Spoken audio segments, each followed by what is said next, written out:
Welcome to the Christian Guidman Show, where I cover topics on leadership, mental health, and marketing. The information I share aims to inspire you to become the best version of yourself. New episodes are available on Apple Podcast and Spotify every Wednesday. Last week, I shared the adversity and obstacles I faced on my journey to becoming a better leader. In brief, I dropped out of college and faced the consequences of a failed business adventure. I accumulated about $150,000 in debt and made the tough choice to file Chapter 7 bankruptcy to get the creditors off my back. The stress was intense and I couldn't sleep. My anxiety was through the roof. I needed a change. I was literally drowning in debt. I couldn't breathe. It felt like an elephant was crushing my chest. Leading up to the bankruptcy, I stayed up late at night, crying and trying to come up with a solution. It felt like I owed nearly everyone money. After the bankruptcy was discharged, I had to start over. All of my debt was gone except for my truck. I had a gorgeous dark gray Chevrolet Silverado with a Duramax engine. It was perfect, but it was a toy. I thought the opinions about my vehicle from strangers at the red light carried weight.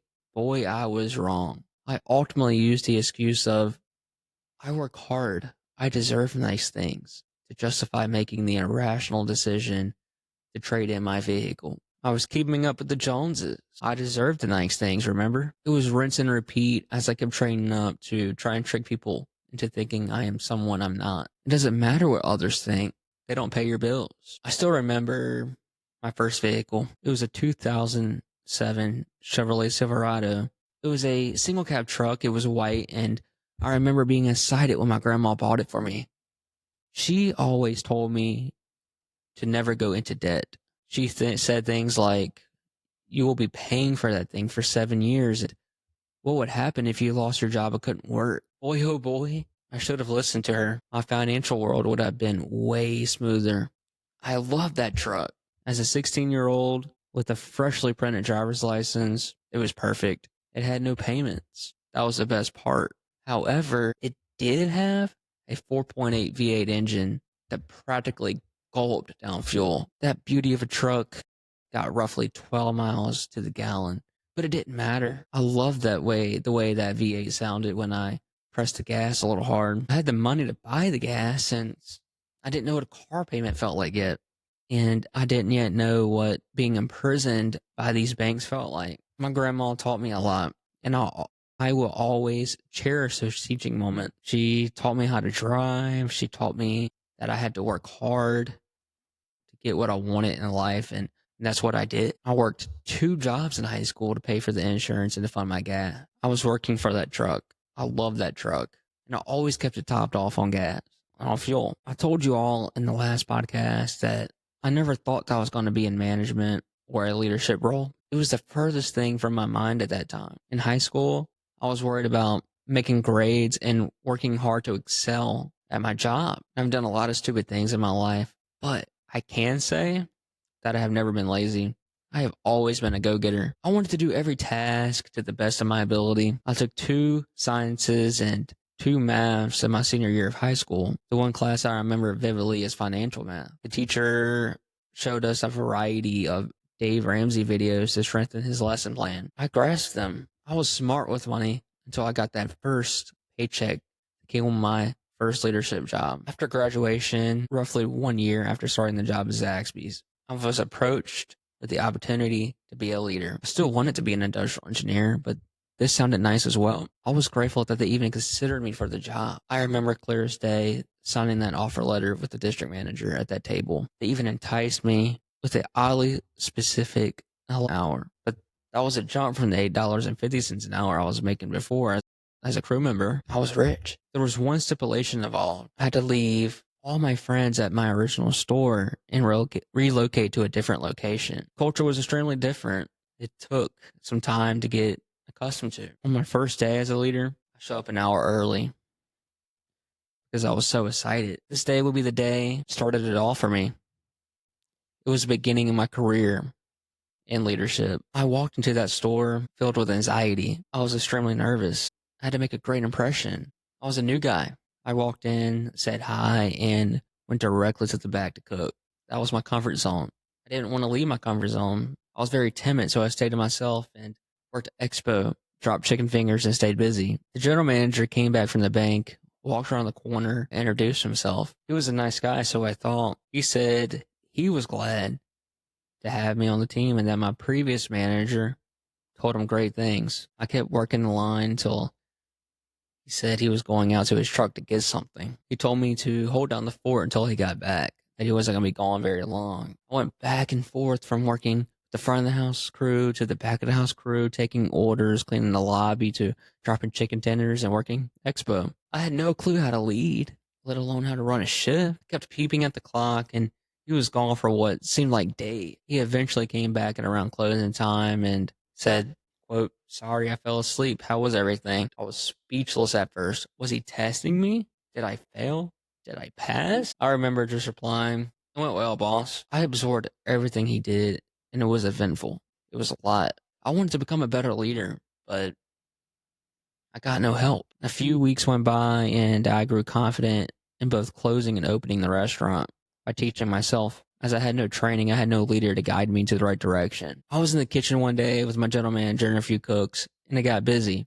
The general manager picked up the basket of fries from the fryer and swung it around him to place them in the hot holding tray. When doing so, he accidentally hit a coworker in the arm with the piping hot fryer basket, and he gave no apology. And she rightfully got visibly upset. He ended up deciding to fire her in the middle of the kitchen, and she refused to leave.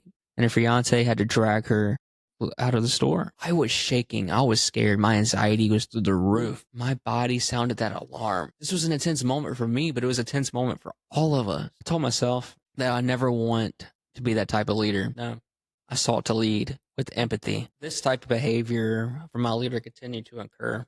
I came in one day to open and was in pure shock when I discovered the store was still dirty from the previous night. The general manager closed the restaurant the previous night. It should have been done right. He should have led by example, but he did not. The tea was left out, the lobby wasn't swept, and the dishes were piled high. The food was left out as well. We had chicken tenders still in the pans, and nothing was restocked. It was an utter disaster. I remember calling him on the phone and being like, "Hey, what happened last night? Did it get busy? Was you short-staffed?" No. He said he had an emergency, had to leave. But he should have let me know. There was no warning. There was no leadership. There was no guiding us to the right direction. He ultimately came and helped me clean up, but it was rough. It shouldn't have took me calling him to get that done. I had discovered the characteristics of a bad leader. He wasn't a bad person by any means, and he's actually a pretty good guy.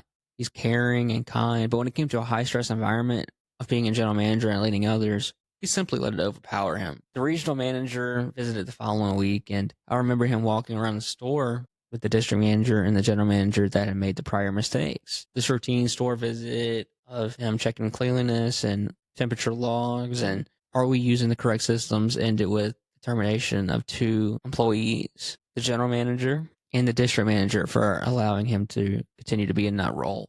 They both did not lead by example. Were they bad guys? No. Were they the greatest leaders? No. Can they learn from that? Yes. They did not lead with empathy. They ultimately did not generate sufficient results. The regional manager was a small guy, but he had a heart full of passion. He made his presence known by his actions. He led by example. He rolled up his sleeves and did the dishes with the team. He worked in the kitchen, taking orders and getting dirty. I remember him doing our dishes after drinking a Monster Energy drink and having fun and making jokes. It was like a gift from the heavens. The culture began to change because our leader inspired hope. He sent me down about a week later and told me he had to go back to Georgia to handle a few things and to check on other locations. I was scared. I'm an 18-year-old kid at the time. I'm supposed to lead this whole store? What were my expectations? Who was in charge? What would happen next? I had all these questions, and I needed answers. So this created a sense of emptiness and uncertainty about what was to come. The store suffered with no leader until one day I decided to step up. I remember doing the bank runs, putting the right schedules, and holding people accountable. I did my best to keep the store from completely falling apart at the seams. That's all I could do. We also had that loss of our old general manager lingering around in our minds. I made some poor decisions that were incredibly stupid, but as an 18-year-old fresh out of high school, little to no leadership experience, they seemed like the correct decisions at the time. I had a strict no cell phone policy, and no one at that store followed that rule. But if I didn't manage it, who would? The other manager at the time could not have cared any less. He was just there for a paycheck. He said, let them do whatever they want to do. I'm just here to make chicken fingers and leave and go home to my family. I would get in trouble, though, if I allowed it and did not say anything. I couldn't morally see these things happening in that restaurant and not say anything. What you see and what you permit is what you promote. There was one employee who made it his life mission to go against everything that I tried to do. And he hated me to my core because I was younger than him. Leadership does not care about age, race, sexual orientation, gender, or religion. No. Or educational background. One night when we were pre-closing, I noticed he had his phone plugged in to an electrical outlet in the back of the store. He was leaning up against one of the metro racks, watching YouTube videos. I was stunned. I stopped counting the drawer, secured the money, and I approached him with a calm tone. I told him that was against policy and we can't allow that. He then decided to be aggressive and yell that he wasn't listening to me and that I should go away before I got hurt. This was one of my first encounters of many with someone who behaved in such a manner, and I was shocked. What was I supposed to do? What would you do in that situation? Let me know in the comments. Have you experienced a situation like this? There was no general manager or district manager to call in this instance. I could have called the regional manager, but I didn't want to bother him with something of the magnitude. He was in Georgia. It was my time to shine. I wanted to show them. I decided the best way to get them to listen to me was to call them one by one into the office and issue write-ups. As I know now, that wasn't the best course of action to take in that situation. They refused to sign the documentation first and laughed at me. To them, I was just a 5'3", 90-pound, 18-year-old kid. I let my size be a detriment in a lot of situations early on in my life. But later on in today's episode, I will expand on what former Navy SEAL Admiral William McRaven said on the topic during his speech at the 2014 University of Texas commencement ceremony. In recap, he basically said that the only thing that matters is the size of your heart. I sure wish I had found that speech earlier, and thankful that one of my marketing professors at Southeastern Louisiana University shared it with me last semester. The 10 life lessons that he mentioned in that fiery speech will make you confident that you can change the world. Going back, after the team refused to sign those write-ups, I went home questioning what I had done wrong. In the coming weeks, I tried hard to earn the respect of that team. Everyone said I was trying too hard and to do only what I was paid to do, which was simply just opening and closing and serving customers, making chicken tenders, running the drive-thru, keeping the store clean. They said not to care about the culture. They could have just told me to do the bare minimum to not be fired, but that's not who I am. I don't have that mentality, and I never did. No. I was more than simply just an assistant manager on a name tag of a Southern chicken finger restaurant. I was a leader. This was my opportunity to be a leader for the very first time. I was a leader. I thought I was a leader. I was not about to ring that bell and give up. No, that is not me. I did not want to be a sugar cookie. I started working a little bit harder and a little bit harder and a little bit harder to gain the respect of those employees. The culture of the store was lacking positivity. It was stale. It was sterile. No one talked to one another. No one cared about one another. No one cared to go the extra mile for one another and multiply in the store. And the sales were severely struggling because of that. We were hemorrhaging money and struggling to break even. We even lost money in some scenarios. Why? We did not have a common goal. We were not synchronized. We did not paddle the dinghy with synergy, and our coxswain was nowhere to be found. Life is full of difficult times, but someone out there always has it worse than you do. If you fill your days with pity, sorrowful for the way you've been treated, bemoaning your lot in life, blaming your circumstances on someone or someone else, then life will be long and hard. If, on the other hand, you refuse to give up on your dreams, stand tall and strong against the odds, then life will be what you make of it, and you can make it great. A quote from Admiral William McRaven. Navy SEAL training isn't just training. It's a relentless test of mind, body, and will. You will be pushed beyond exhaustion, forged in adversity, and pushed even further. Teamwork isn't just expected, it's the only way to survive. That's why few even attempt it, and fewer even make it through. Quote from Navy.com. There are no bad teams, only bad leaders. The leader's attitude is the tone for the entire team. The leader drives performance or does not. And this applies not just to the most senior leader of an overall team, but to the junior leaders of teams within the team. A quote from Leif Bateman. from Extreme Ownership, page 49. This is especially true with my team. I'm a general manager at Jersey Mike Subs now, currently in 2025, and I want everyone to be a leader. You know, you don't have to have a title to be a leader. You can lead others as a crew member. Be there for them, work hard alongside others, and ultimately care about them.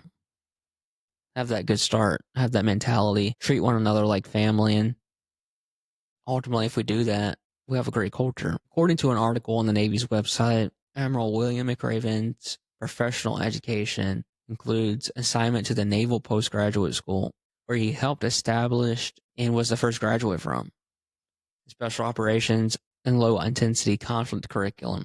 McRaven served from June 2008 to June 2011 as the 11th Commander of Joint Special Operations Command, headquartered at Fort Bragg, North Carolina. JSOC is charged to study special operations requirements and techniques, ensure intro ability and equipment standardization, plan and conduct special operations exercises and training, and develop joint special operation tactics. McRaven served from June 2006 to March 2008 as a commander of the Special Operations Command of Europe. In addition to his duties as commander, he was designated as the first director of the NATO Special Operations Forces Coordination Center, where he was charged with enhancing the capabilities and interoperability of all NATO's special operations forces. McRaven has commanded at every level within the special operations community, including assignments as Deputy Commanding General for Operations at JSOC,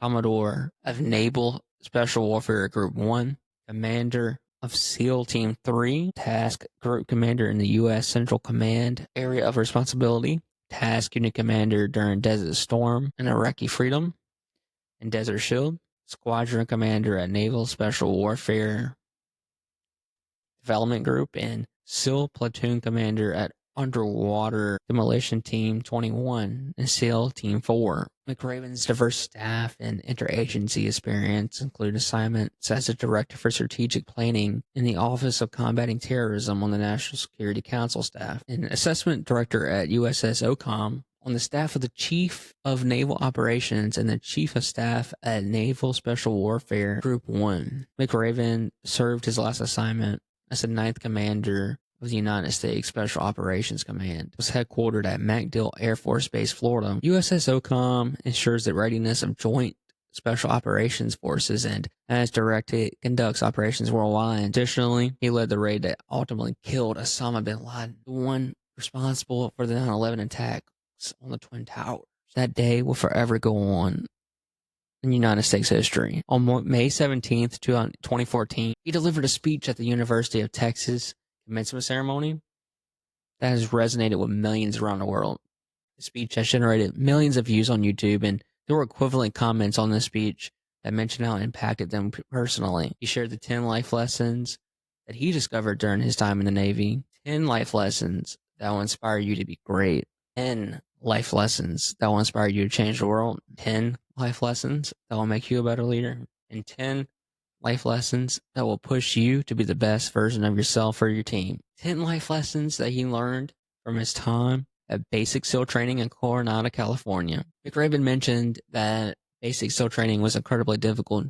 They had to go on midnight swims off the coast of San Diego in frigid waters, face obstacle courses, unending calisthenics, and be harassed by professionally trained warriors who sought to find the weak of mind and body and eliminate them from ever being a Navy SEAL. Here are the 10 lessons that will leave you ready to conquer adversity. Number 1, start your day with a task completed. Every day in the military, there were bed inspections. The corners had to be snug, corners pulled tight, pillows centered just under the headboard, and the extra blanket folded neatly at the foot of the rack.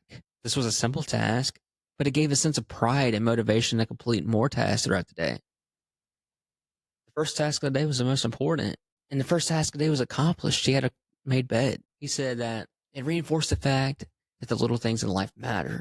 If you cannot do the little things right, you will never be able to do the big things right. Additionally, if you have a miserable day, you'll come home to a bed that is made, that you made. That made bed encourages you that tomorrow will be better. How does your day begin? What do you accomplish when you first wake up? Do you have a daily routine, such as reading the Bible and growing a closer connection to God? Or do you complete a simple task like taking a shower, taking out the trash, brushing your teeth, or making your bed. Let me know in the comments, and remember to make your bed as that first accomplishment of the day. Get you started. How does my daily routine look like? My daily routine consists of waking up at 5 o'clock every morning, getting dressed, and going to the gym to crush a workout that ultimately gives me energy that lasts the whole day. I love that feeling of knowing that one of my hardest tasks of the day is already completed before I even get dressed for work. Number 2, you can't go at it alone. The second life lesson is about finding someone to do life with, a friend, a spouse, a family member, someone to help you along the way. McRaven mentioned that success requires the support and collaboration of others. It is vital to build strong relationships and foster a sense of camaraderie and recognize the value of working together towards a common goal. People should be willing to ask for help when needed and provide support to others when they require it. Leaning on others can strengthen our capabilities, amplify our achievements, and lead to greater success in life's endeavors. In Navy SEAL training, each student is broken into boat crews of 7 students per boat, 3 on each side, and 1 coxswain to help guide the dinghy. The SEALs had to meet up at the beach every morning and paddle several miles past the surf zone down the coast. In the winter, the tide had the potential to be 8 to 10 feet high. Everyone was required to dig to make it past the high surf and the high tide. Every paddle was required to be synchronized to the stroke count of the coxswain to succeed, or their boat or their dinghy would have been thrown back onto the shore. In my life, I have a team of people who help me support my goals, such as family, friends, and coworkers. I couldn't do life without them. No. Number 3, only the size of your heart matters. The 150 men in basic were soon down to 42. The boat crews were reduced from 7 to 6, and the best boat crew was the little guys on whom the bigger SEALs called the Munchkin crew. Everyone was under 5'5" and all of different ethnic backgrounds. They out-paddled, outran, and outswam all of the other boat crews. The other crews made fun of the little flippers they wore to swim, but the little guys had the last laugh. Admiral McRaven mentioned that SEAL training was an equalizer, and that nothing mattered but your will to succeed, not your color, ethnic background, education, or social status. If you want to change the world, measure a person by the size of their heart, not by the size of their flippers. I'm a little guy. Growing up, I was the smallest person in all of my classes. I got picked last in PE for dodgeball. I had to sit out of sports because of my size. The coaches said I would get seriously injured if I played. It was a risk. The other students encouraged me not to play. I was never the cool kid. I was never in the popular group. I was not invited to hang out. Kids will say hurtful things to me about my size and my height, but I learned to tune out the noise. I learned as a kid in middle school to let what others say to you have a little impact. The only thing that matters is the size of your heart. I'm certain that I have a big one. Number 4, get over being a sugar cookie. This part of the speech focused on embracing failure and learning from it. Do not let setbacks define your journey. Grow stronger and more resilient. Reframe failure. It will lead to professional and personal growth. Welcome challenges as a natural part of the journey of life. Don't let a failed college class stop from getting your degree. Don't let bankruptcy disrupt your entire life, and don't let a divorce stop you from meeting someone new. And most importantly, don't let failure stop you from chasing your dreams. You want to start that business? Start it. You want to apply for that job? Apply for that job. You like someone? Shoot your shot. You only live once. Don't be afraid of failure. You grow from it. Even the best fail, but they know how to get up. It's not about how hard you fall, it's how you recover. Admiral McRaven mentioned the daily uniform inspections and how the officers always found something wrong. If you failed inspection, they made you run fully clothed into the service zone, come back ashore, and roll around in sand until every square inch of you was covered, making you a sugar cookie. The SEALs were required to stay in the cold, wet, and sandy uniform the entire day. This happened to nearly every SEAL at least once. And this taught them that you are never going to be perfect. Don't chase perfection. Number 5, don't be afraid of the circus. Embrace challenges and difficult tasks in life. Face them head on with a positive mindset. The word circus represents the chaotic and unpredictable nature of life. Life is filled with unexpected obstacles, setbacks, and uncertainty. Discover your inner strengths and achieve personal growth. Every day when I walk into my job, I tell my team, and I tell myself, and I tell my customers around me that I share my life with them, and I mean, like, the day is a great day. It's always a great day with Jersey Mike's, because that's my mindset. If you tell yourself it's going to be a great day and you set that tone in your head and you set that tone with everyone around you, it will come true. Every single day in SEAL training was filled with brutal physical training and obstacle courses. Every event has standards, times you had to meet, If you failed to meet those times, your name was posted on a list, and those on the list were invited to a circus. This circus was 2 hours of additional physical training, additional calisthenics. It was meant to break your spirit, wear you down, and force you to quit. The circus meant you didn't measure up. Every Navy SEAL made the circus list at least once. You will fail, and life will test you to your core. How would you respond? Let me know down below in the comment section, wherever you're watching this podcast, about a time in your life where you've been knocked to your core, where life tested you, and you got back up. I want to hear all the inspirational stories because you guys are awesome. You got this. Number 6, slide down the obstacle head first. Embrace new experiences and approach obstacle with a sense of boldness and determination. The metaphor of sliding down the obstacle head first signifies diving into challenges without hesitation, fully committing to them and being willing to explore unconventional approaches. McRaven's message is to be proactive, take initiative, and approach obstacles with a sense of adventure and willingness to explore uncharted territories. By sliding down that obstacle head first, we can navigate challenges with a bold spirit and open ourselves up to new opportunities for growth and success. When everyone else slides feet first down the slide, go head first. Face your challenges head on. They're not going to go away. They're not going to disappear. Get them over with. Number 7, don't back down from the shark. McRaven talked about swimming with sharks and how they had to swim on the coast of San Diego and Tijuana, but the instructors assured them that no one was bitten by a shark, but they had to overcome their fear. But the message of that story was that the sharks represent the difficult situation or people that may try to intimidate or discourage you from pursuing our goals. McRaven ultimately wanted us to embrace courage in the face of adversity, to not allow ourselves to be deterred by external pressures or naysayers. By refusing to back down from the sharks, we can assert our capabilities to grow stronger and ultimately achieve success in our endeavors. If someone says you can't do something, you do it, and if something's holding you back, you pave the way through it, and you find a way to get it done because you can do it. If nobody told you today, I'm telling you that you can do it. You're awesome. Great. Number 8, be your best in your darkest moments. By choosing to be our very best in our darkest moments, we demonstrate resilience, inspire others, and pave the way for personal growth and success. Your true character is revealed during times of adversity. Show strength, integrity, and courage when faced through tough situations. Our true character is revealed when faced our darkest moments. Number 9, start singing when you're up to your neck in mud. The 9th week of SEAL training was considered Hell Week. It was 6 days of no sleep, constant mental and physical harassment, and a day at the mud flats on the outskirts of San Diego and Tijuana, California. Water ran off and created the Tijuana Sloughs, a patch of mud that engulfs you. It was basically a swamp. On the Wednesday of Hell Week, the SEALs had to paddle down to the flats and spend 15 hours covered in mud up to their necks. They had to face the cold and the jarring winds. The instructors told them that they can leave the mud if only 5 men will quit. Some were about to give up and end their ambitions of being a Navy SEAL. But suddenly, one voice began singing, and that one voice became 2. 2 became 3, and soon the whole squadron was singing. The instructors told them that they kept singing, that they would face more time in the mud. They kept on singing. The singing made the mud a little warmer and the wind a little tamer. And that one person who started the singing created the power of hope. How do you create that power of hope in your business? Number 10, don't ever ring the bell. It was a brass bell displayed at the center of the compound for all the students to see. All you do to quit is ring the bell, and all of the extreme physical training and waking up at 5 a.m. will all be over. All it took was one ring of that bell. Not one person has rung that bell. Don't let it be you.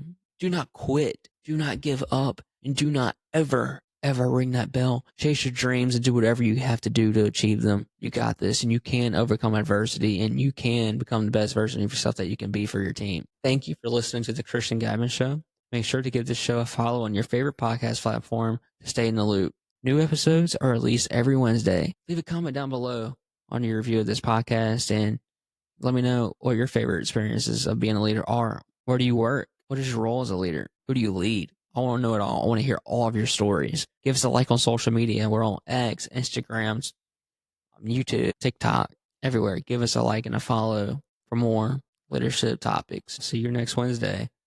Thank you.